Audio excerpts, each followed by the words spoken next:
ಇದಿಷ್ಟು ಸಹ ಸಭೆಯಲ್ಲಿ ಸಿಎಂ ಕೊಟ್ಟಿರುವಂತಹ ಸೂಚನೆಗಳು. ಬೆಂಗಳೂರಿನಲ್ಲಿ ಗುಂಡಿಗಳನ್ನು ಮುಚ್ಚಲು ಕ್ರಮವನ್ನು ಕೈಗೊಳ್ಳಬೇಕು. ನಿನ್ನೆ ಮಳೆಯಿಂದ ಗಾಯಗೊಂಡವರಿಗೆ ಉಚಿತ ಚಿಕಿತ್ಸೆಗೆ ಸೂಚನೆ ಸಹ ಕೊಟ್ಟಿದ್ದಾರೆ. ಮುಂಗಾರು ಮಳೆ ಪ್ರಾರಂಭವಾಗುವ ಮೊದಲೇ ಸಿದ್ಧತೆಯನ್ನ ಮಾಡಿಕೊಳ್ಳಿ ಅಂತ ಸಹ ಹೇಳ್ತಾ ಇದ್ದಾರೆ. ಜಿಬಿ 5 ವಲಯಗಳ ಆಯುಕ್ತರು ಮುಂಜಾಗ್ರತಾ ಕ್ರಮವನ್ನು ಕೈಗೊಳ್ಳಬೇಕು. ಒಣಗಿರುವಂತಹ ಅಪಾಯಕಾರಿ ಮರಗಳ ರೆಂಬೆಗಳನ್ನು ಕತ್ತರಿಸಬೇಕು. ಇದೆಲ್ಲವೂ ಸಹ ಸಭೆಯಲ್ಲಿ ಸಿಎಂ ಕೊಟ್ಟಿರುವಂತಹ ಸೂಚನೆಗಳು.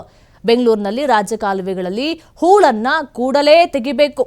ಪ್ರವಾಹ ಉಂಟಾಗದಂತೆ ಮುಂಜಾಗ್ರತಾ ಕ್ರಮವನ್ನ ಕೈಗೊಳ್ಳಿ ಅಂತ ಹೇಳ್ತಾ ಇದ್ದಾರೆ. ಮಳೆಯಿಂದ ರಸ್ತೆಯಲ್ಲಿ ಬಿದ್ದಿರುವಂತಹ ಕಸ, ರೆಂಬೆ, ಕೊಂಬೆಗಳನ್ನು ಎಲ್ಲವನ್ನು ಸಹ ತೆರವು ಮಾಡಿ. ಆದರೂ ಸಹ ತೆರವು ಮಾಡ್ತಾ ಇಲ್ಲ. ಇಷ್ಟೊತ್ತಾದರೂ ಸಹ ಕೆಲವೊಂದು ಕಡೆ ಹೆಂಗೆ ಮರಗಳು ಬಿದ್ದಿದೆಯೋ ಹಾಗೇ ಇದೆ, ಬಿಟ್ರೆ ತೆಗಿತಾ ಇಲ್ಲ, ಯಾರು ಸಹ ಬರ್ತಾ ಇಲ್ಲ.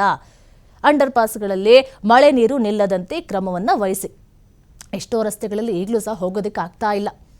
ಜನ ಅಂಡರ್ ಪಾಸ್ ಬಳಸದಂತೆ ಕೂಡಲೇ ಬ್ಯಾರಿಕೇಡ್ ಅನ್ನು ಹಾಕಿ. ಇದಿಷ್ಟು ಸಹ ಸಿಎಂ ಸಭೆಯಲ್ಲಿ ಕೈಗೊಂಡಂತಹ ನಿರ್ಧಾರಗಳು, ಸೂಚನೆಗಳು.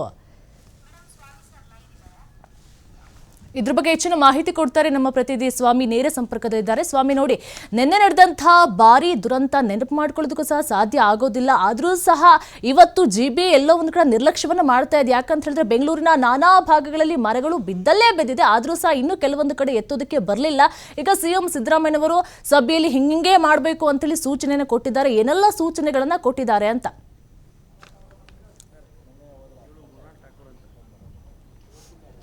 ನಿರೀಕ್ಷಾ, ಬೆಂಗಳೂರಿನಲ್ಲಿ ಬಿದ್ದಂತಹ ಮಳೆ ಹಿನ್ನೆಲೆಯಲ್ಲಿ ಸಾಕಷ್ಟು ಅವಘಡಗಳು ಆಗಿದೆ. ಜೊತೆಗೆ ಒಂದಿಷ್ಟು ಕಡೆ ಅವಾಂತರಗಳು ಕೂಡ ಆಗಿರುವಂಥದ್ದು. ಪ್ರತಿ ಸಾರಿ ಮಳೆ ಬಂದಾಗಲೂ ಕೂಡ ಸಮಸ್ಯೆಗಳು ಸಾಕಷ್ಟು ಉದ್ಭವ ಆಗುತ್ತೆ. ಇದನ್ನು ಸಮಸ್ಯೆಯನ್ನು ನಿವಾರಿಸೋದು ಹೇಗೆ ಅನ್ನೋದು ಈಗ ಸರ್ಕಾರಕ್ಕೆ ದೊಡ್ಡ ಸವಾಲಾಗಿರೋದಂಥದ್ದು. ಯಾಕೆಂದರೆ ಮಳೆಗಾಲದಲ್ಲಿ ಆಗುವಂಥ ಸಮಸ್ಯೆಗಳ ಬಗ್ಗೆ ಅಧಿಕಾರಿಗಳಿಗೆ ಗೊತ್ತಿರುತ್ತೆ. ಆದರೂ ಕೂಡ ಯಾಕೆ ಮುನ್ನೆಚ್ಚರಿಕೆಯನ್ನು ವಹಿಸ್ಕೊಳ್ಳೋದಿಲ್ಲ, ಮುನ್ನೆಚ್ಚರಿಕೆ ತಗೊಳ್ಳೋದಿಲ್ಲ ಅನ್ನೋದು ಕೂಡ ಈಗ ಜನಸಾಮಾನ್ಯರ ಪ್ರಶ್ನೆ ಆಗಿರುವಂಥದ್ದು. ಈ ಹಿನ್ನೆಲೆಯಲ್ಲಿ ನಿನ್ನೆ ಏನು ಮಳೆ ಆಗಿತ್ತು, ಮಳೆಗೆ ಸಂಬಂಧಪಟ್ಟಂತೆ ಅವಘಡಗಳು ಸಾಕಷ್ಟು ಸಂಭವಿಸಿದೆ.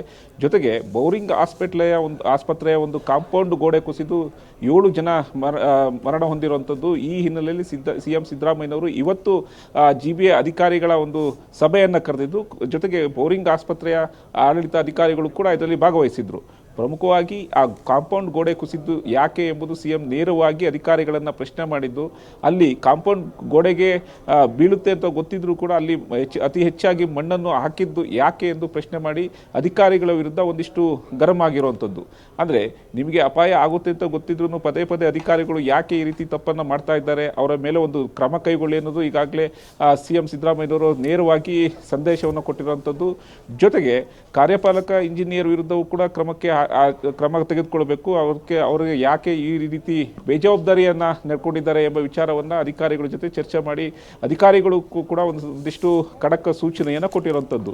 ಅಂದರೆ ಈಗಾಗಲೇ ಅವಘಡ ಆಗಿದೆ, ಅಲ್ಲಿ ಮರಣ ಹೊಂದೋರಿಗೆ 5 ಲಕ್ಷ ಪರಿಹಾರ ಕೂಡ ಘೋಷಣೆ ಮಾಡಲಾಗಿದೆ. ಜೊತೆಗೆ ಯಾರೆಲ್ಲ ಗಾಯ ಕೊಂಡಿದ್ದಾರೆ ಅವರಿಗೆ ಉಚಿತವಾಗಿ ಚಿಕಿತ್ಸೆಯನ್ನು ಕೊಡಬೇಕು, ಇದು ನಿಮ್ಮ ಜವಾಬ್ದಾರಿ ಎಂಬ ಸೂಚನೆಯನ್ನು ಅಧಿಕಾರಿಗಳಿಗೆ ಕೊಟ್ಟಿರುವಂಥದ್ದು. ಜೊತೆಗೆ ಮುಂಬರುವ ದಿನಗಳಲ್ಲಿ ಮಳೆ ಹೆಚ್ಚಾದಂಥ ಸಂದರ್ಭದಲ್ಲಿ ಯಾವೆಲ್ಲ ಒಂದು ಕ್ರಮಗಳನ್ನು ತೆಗೆದುಕೊಳ್ಬೇಕು. ಯಾಕೆಂದರೆ ಪ್ರತಿ ಬಾರಿ ಮಳೆ ಬಂದಾಗಲೂ ಸಮಸ್ಯೆಗಳು ಹೆಚ್ಚಾಗ್ತವೆ, ಮನೆಗಳಿಗೆ ನೀರು ನುಗ್ತವೆ, ರಾಜಕಾಲುವೆಗಳು ತುಂಬಿ ಹರಿತವೆ. ಈ ಹಿನ್ನೆಲೆಯಲ್ಲಿ ಅದಕ್ಕೆಲ್ಲ ಯಾವ ಒಂದು ಕ್ರಮಗಳನ್ನು ತೆಗೆದುಕೊಂಡಿದ್ದೀರಾ ಎಂಬ ಮಾಹಿತಿಯನ್ನು ಅಧಿಕಾರಿಗಳಿಂದ ಕೇಳಿರುವಂಥದ್ದು. ಅಂದರೆ ಸಮಸ್ಯೆಗಳು ಆದಾಗ ಜನರು ಸಮಸ್ಯೆಗಳನ್ನು ಹೇಳ್ಕೊಂಡಾಗ ಸರ್ಕಾರ ಮಾತ್ರ ಅಧಿಕಾರಿಗಳಿಗೆ ನೇರವಾಗಿ ಹೇಳುತ್ತೆ. ಆದರೆ ಮುಂಬರುವ ದಿನಗಳಿಗೆ ಸಂಬಂಧಪಟ್ಟಂತೆ ಈಗಲೇ ಯಾಕೆ ಎಚ್ಚರಿಕೆಯ ಕ್ರಮಗಳನ್ನು ಕೈಗೊಳ್ಳಬಾರದು, ಇದಕ್ಕೆಲ್ಲ ಯಾವೆಲ್ಲ ಒಂದು ಪ್ರಯತ್ನ ಪಡ್ತಾ ಇದ್ದೀರಾ ಎಂಬ ವಿಚಾರವನ್ನು ಸಂಪೂರ್ಣವಾಗಿ ಅಧಿಕಾರಿಗಳಿಂದ ಮಾಹಿತಿಯನ್ನು ಪಡೆದಿರುವಂಥದ್ದು. ಜೊತೆಗೆ ಈ ಸಮಸ್ಯೆಗಳು ತಲೆದೋರದಂತೆ ಎಚ್ಚರಿಕೆಯಿಂದ ಇರಬೇಕು ಅಧಿಕಾರಿಗಳು ಎಂಬ ಸಂದೇಶವನ್ನು, ಒಂದು ಖಡಕ್ ಸೂಚನೆಯನ್ನ ಸಿಎಂ ಸಿದ್ದರಾಮಯ್ಯನವರು ಇವತ್ತು ಸಭೆಯಲ್ಲಿ ಕೊಟ್ಟಿರುವಂಥದ್ದು.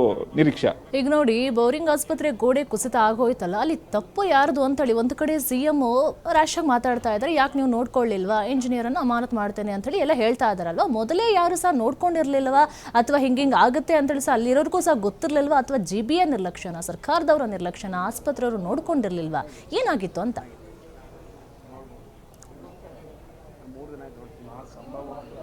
ನಿರೀಕ್ಷೆ ಈಗಾಗಲೇ ಈ ವಿಚಾರಕ್ಕೆ ಸಂಬಂಧಪಟ್ಟಂತೆ ಸ್ವತಃ ನಿನ್ನೆ ಏನು ಅವಘಡ ಸಂಭವಿಸಿತು, ಮಳೆ ಬಂದಂಥ ಸಂದರ್ಭದಲ್ಲಿ ಗೋಡೆ ಕುಸಿತು. ಆ ಬಳಿಕ ಸಿಎಂ ಸಿದ್ದರಾಮಯ್ಯನವರೇ ನೇರವಾಗಿ ಸ್ಥಳಕ್ಕೆ ಭೇಟಿ ನೀಡಿದ್ರು, ಅಲ್ಲಿ ಸ್ಥಳ ಪರಿಶೀಲನೆ ಮಾಡಿದ್ದು. ಜೊತೆಗೆ ಅಧಿಕಾರಿಗಳಿಗೆ ಯಾಕೆಲ್ಲ ಈ ರೀತಿ ಆಯಿತು, ಇದಕ್ಕೆ ಆಗೋದಕ್ಕೆ ಕಾರಣ ಏನು ಎಂಬ ವಿಚಾರವನ್ನು ಸಂಪೂರ್ಣ ಮಾಹಿತಿಯನ್ನು ಅಲ್ಲೇ ಅಂದರೆ ಆ ಪ್ರದೇಶದಲ್ಲೇ ಇದ್ದು ಆ ಸ್ಥಳದಲ್ಲೇ ಇದ್ದು ಸಂಪೂರ್ಣ ಮಾಹಿತಿಯನ್ನು ಪಡೆದಿರುವಂಥದ್ದು. ಜೊತೆಗೆ ಅಲ್ಲೇ ನೇರವಾಗಿ ಅಧಿಕಾರಿಗಳನ್ನು ಪ್ರಶ್ನೆ ಮಾಡಿದ್ರು.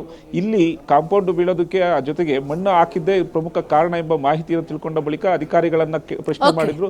ಜೊತೆಗೆ ಬೌರಿಂಗ್ ಆಸ್ಪತ್ರೆಯ ಆಡಳಿತಾಧಿಕಾರಿಗಳಿಗೂ ಪ್ರಶ್ನೆ ಮಾಡಿದ್ರು. ಇಷ್ಟೆಲ್ಲ ಅನಾಹುತಗಳು ಆದರೂ ನೀವು ಯಾಕೆ ಎಚ್ಚರಿಕೆ ವಹಿಸಲಿಲ್ಲ ಎಂಬ ವಿವರಣೆಯನ್ನು ಪಡೆದಂತ ಸಿಎಂ ಸಿದ್ದರಾಮಯ್ಯನವರು ಅವರ ವಿರುದ್ಧ ತನಿಖೆಗೂ ಕೂಡ ಈಗ ಆಗ್ರಹ ಮಾಡಿರುವಂತದ್ದು ನಿರೀಕ್ಷಾ. ಓಕೆ, ಥ್ಯಾಂಕ್ ಯು ಸ್ವಾಮಿ, ನಿಮ್ಮೆಲ್ಲ ಡೀಟೇಲ್ಸ್ಗಾಗಿ.